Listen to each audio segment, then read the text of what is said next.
kabajamtoota fi jaalatamtoota maatiiwwan raadiyoo madda nageenya jira jirtu bakka jiraattanii obboleeyyan keenya kanneen godina Walloo Kamisee magaalaa Najillee Dumuugaa magaalaa Haxaayee keessatti dhahaman kan baatii tokko olii mana hidhaa mana haakimii Adaamaa keessatti yaalamaa turan yeroo ammaadha obboleessi keenya Muhammad Ammee Qallichaadha as dhaqqabee jira. Hundi keessanuu wanti beeytanii wallaallee namni kuni nama biyyaaf biyyattii irratti diinni nurraa hin dabartu jedhee ofii lubbuu isaadhaa kennee bikkata nagaya jechuudha. Obboleessi keenya kun ammallee dhahamee qaamni isaadhaa majaan isaadhaa hin fayyine jechuudha. Miilli lamman irratti dhahamee tokko kunoo haala kanaan hiriiree hidhamee taa'aa jira. Sittillee ni cabe ammallee miira lamman xiyyiitiin walitti dhahuudhaan xiyyiitiin qaama keessa haga ammaa hin baane madaan itti heddummaa turraa akka madaan itti baay'atu hin barbaannu jedhee doktoroonni hedduun didan jechuudha.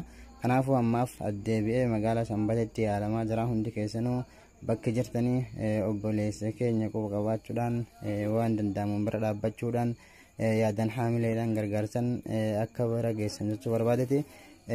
Obboleessi keenya kunillee mudannoo waan oggaa asii deemu mudate qophii lammaffaa keessatti kan isiniif dhiyeessu ta'a jechuudha.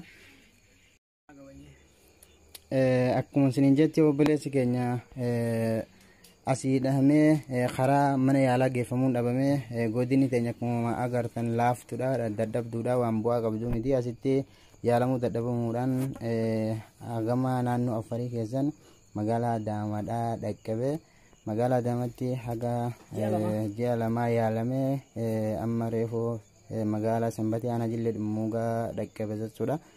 Kanaafuu wanti keessanuu akka quba qabaattan iji kan guyyaa lolaasan yeroo dhahamee kufu ijillee muktii munni waraanee kan dhukkubaa jirtu ammallee kan baay'inaan hin agarre jechuudha. Miilli kan xiyyiitiin dhahe malee ammallee bikka amma jarqeen hidhamee ta'a kun bakka cabaadha. Hamma guyyaan har'aa yaalamne baatii lama guyyaan boru inshallah yoo rabbi irraa taate haala kan hidhamee yoo kana dhiinni isaa dalagu taate bakka sanitti caballee ni deebifna janii taa'aa jiran jechuudha. Kanaaf hundi keessanuu bu'aa isaatii fi miidhaa isaadha. Warra keessa jirutu beekaa garuu warri halaala taa'u humaa ittiin fakkaatu jechuudha.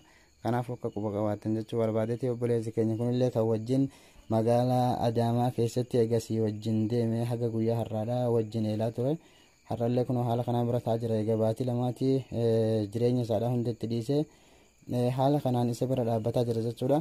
Kanaafuu hundi keessanuu akka quba qabaatan akka bira dhaabbatan isin jechuu barbaadeti. Assalaamu alaikum.